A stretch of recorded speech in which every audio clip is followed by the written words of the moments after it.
Hello, my name is Engelbert, and I'm going to present you about the programming languages. Next slide, please. Okay, so what are we going to talk about here? Here's the outline. First, we're going to see what is a programming language, so you can know like the basic stuff of what is that. Also, we're going to see what is front-end and back-end programming. That is really important for you to know.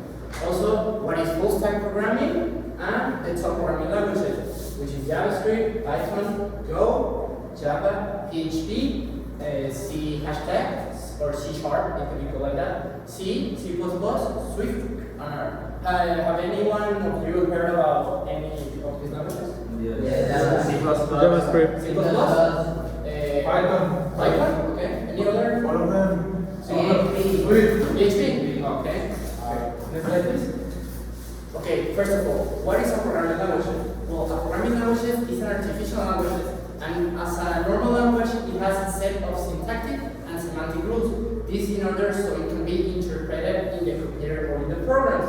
So it can control the behavior of the machine or the program. It needs to have 4 characteristics to be considered a programming language. First, it needs to have functions. All the programming languages need to have like the same type of functions. So that is why it is a programming language. Also, the target is targeted only to computers. You cannot talk, for example, with your mom, like if else, right? It will be weird. So it is targeted normally to computers. Also, you need to have constructs. Constructs means that it has data type. In this case, it's the integer, which is like numbers 1, 2, 3, or the float, which can be like 2.23, 3 point something, you know. Also, the characters, which are literally like characters like names and stuff. Also the strings, which are a set of characters, which is like complete names. For example, a normal character is A, which is a letter. And the string is Engelbert, for example, my name. And also a boolean, which is a true or false like statement. Also you need to have expressive power, which means it has the same type of algorithms in all the programming language. Next slide, please. Okay, so I'm going to talk about what is front-end and what is back-end. Okay, first of all, the front end. This is what the user sees. And as you can see, well, this is another bit of the technologies used, which is like HTML, the CSS, and JavaScript. Also, these are frameworks used to like put like better stuff in your like program, which are Angular and React.js. Also, for you in Europe to be like using these programming languages, you need to be creative. Also, in these ones, you like create friendly web pages.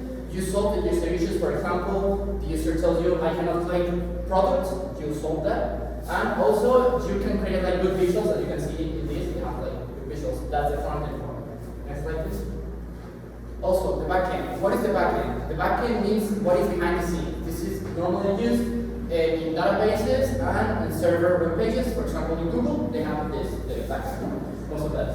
If you want to be a backend programmer, you need to be analytical, because it involves a lot of math and stuff like that in order to like function. It maintains the servers.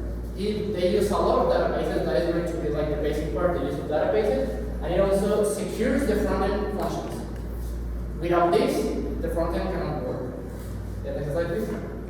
Okay, so what is full stack? Full stack means literally combining the backend and front-end. But these people are really intelligent people that they know a lot of languages and they can like control it to put them together. They need to be disciplined, they need to be multitasking because they need to see what is going on in the front end and what is going on in the back end. And they also need to be innovative. They need to do like new things so it can be like a better way to introduce your program. Also, this is mostly back end and you adapt a little bit of front end. That is what means full stack.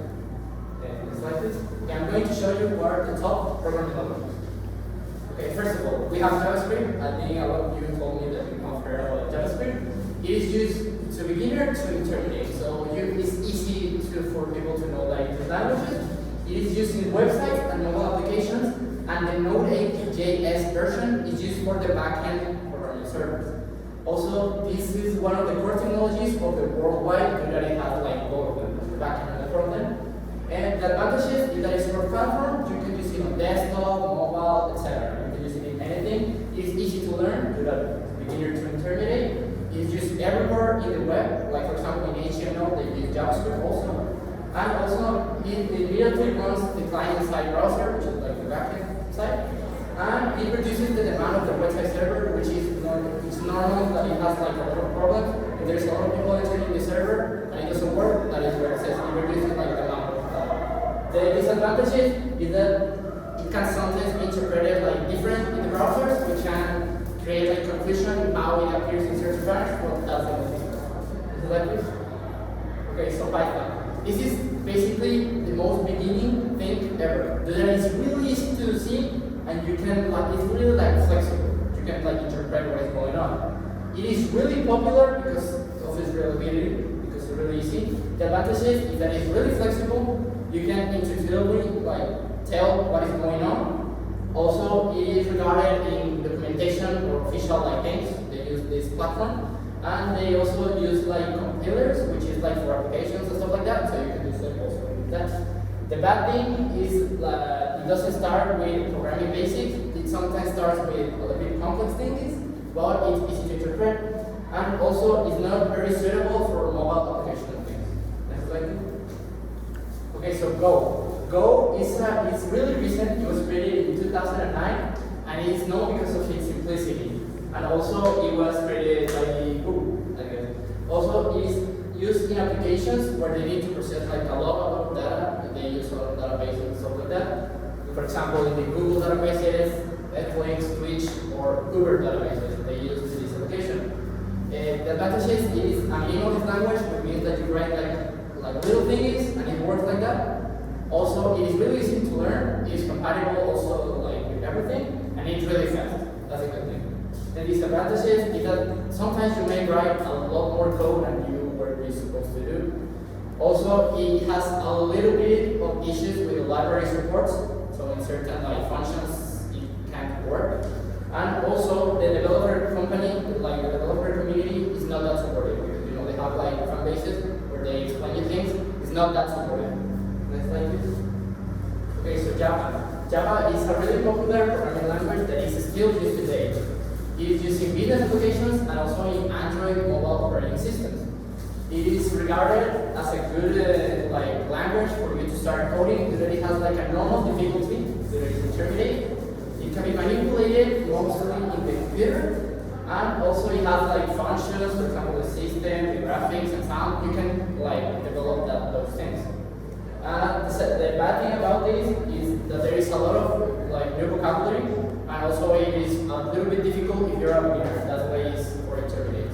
Next slide, please. PHP. So PHP is a really good language, and it's mostly used to build websites. You can build like applications, but it's mostly used for websites. And this is from beginner to intermediate. It is code like oriented to websites. For example, Facebook, WordPress, and Wikipedia are used with PHP. And it has advantages, but it is open source. It is easy to develop like applications in that websites. Also, it's really like effective. The language is really effective when using like functions and that. And it is flexible, so you can connect your database really easy. The bad thing about this is that sometimes it's not that secure, so hackers can just get into your database and get that out. It is not well suited for large like applications. They are really like strong applications. It's not that well for you to use PHP. Also, it has poor error handling situations, like you cannot fix it that easy. And also, it does not support a lot of apps used in the server. Things like this. Also, C hashtag or C#, is mostly known as C#.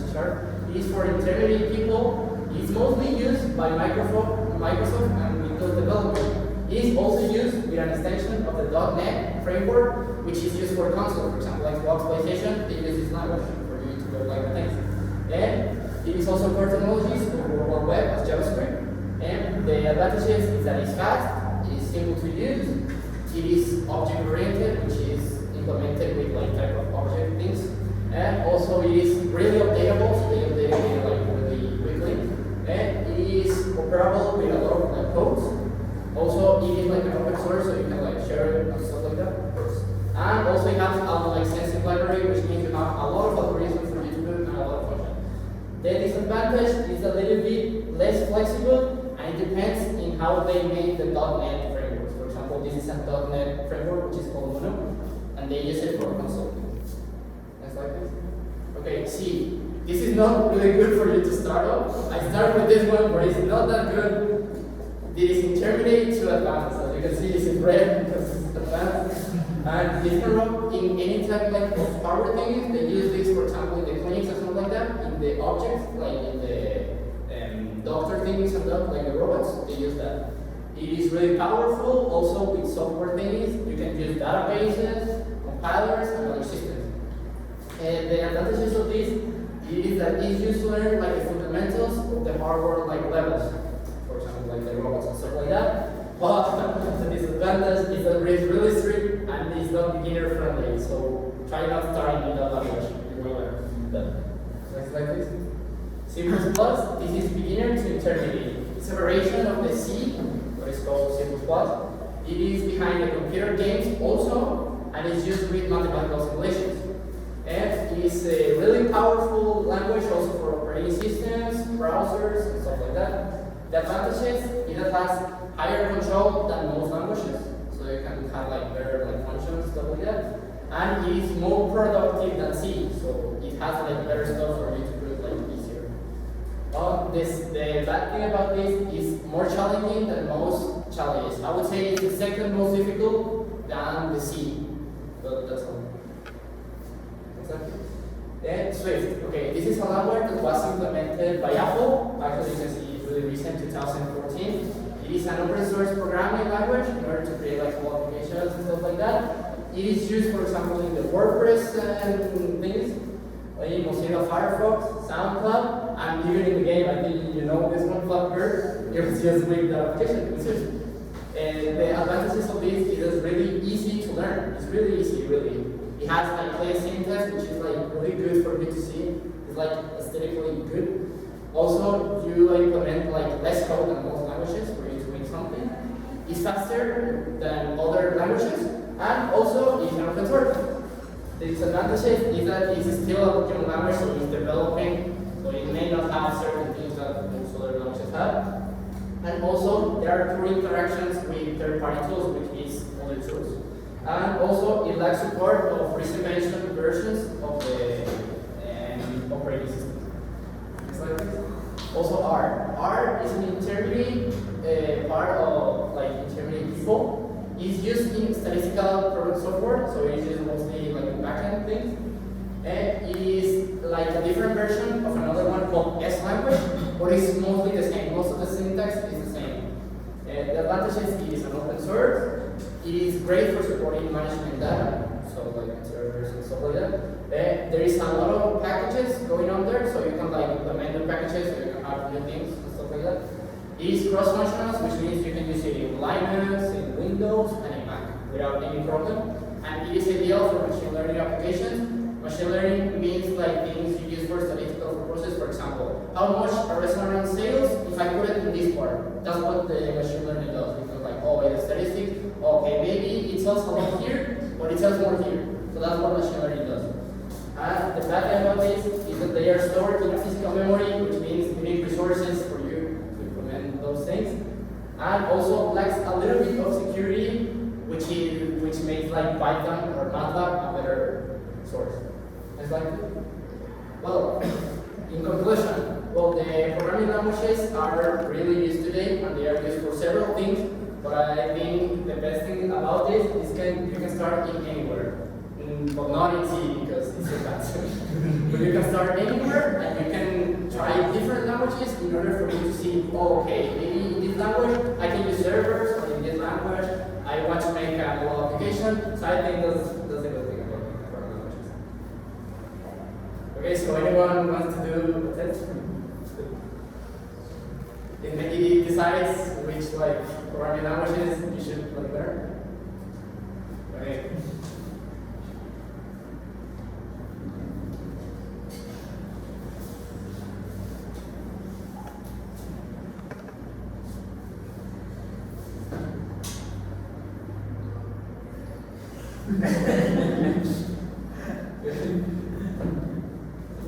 Okay, so why would you want to do the code? Run a startup is like a business. Run a startup, okay. Run a startup? Okay. Well, your startup will be like focus. Web pages? Okay. What is your product, like e-commerce or the platform? E-commerce. Okay. So so in your language, for you to start off, it's PHP.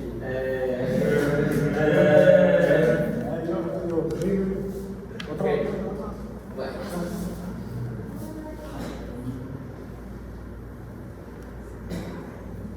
Someone wants to make another one?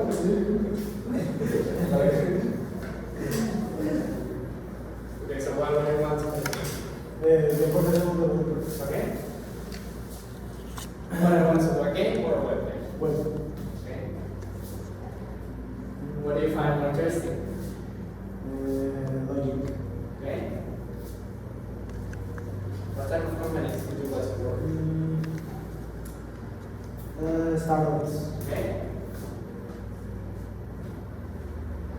Well, this is the languages. You can use either Python or Ruby. JavaScript. Oh, JavaScript. JavaScript. Okay, so these are your three languages for you to make. Okay, is there any questions? Okay, which is better, JavaScript or Node? Well, if you think is that JavaScript is mostly used like for websites and stuff like that, like in the front end part, and I consider it a better because it can be used with more like other languages and it can be implemented like third-party tools. For example, the frameworks that I told about, which is the Angular and the React, which you can create really useful applications with that. And Node.js is really good because you can use like the backend stuff and the server. But the problem with that is that it has a lot of vulnerabilities and hackers can easily hack into that. It actually is the worst like backend server page you can use. Is there any other question? Why do you consider programming the future? Well, I consider programming the future because now, for example, they have been using machine learning a lot for businesses so they can tell in which part they sell more things. For example, they examine like the customers they get in a day, they analyze like a lot of data to put together in order to implement like a good strategy for small businesses. So as you can see, it's the future because the businesses would not have to like research for a day to being able to know which place is better. The machine does it for you and tells you what is the better probability so you can have like a better business.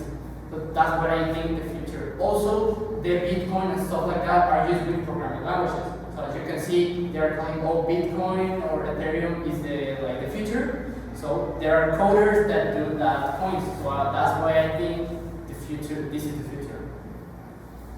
Any other question? Are there any other programming languages that you recommend us? Yeah, well, I mean, if you want to learn like front-end sides or backends, I also recommend you to learn about databases. Mostly the best one right now is SQL Server. It is really like similar to SQLite, but it is like better because it is really like secure, it is really safe, you can implement a good database, and it's used mostly in companies. Like in big companies, they use this type of server. That's why I think it is good. Is there any other question?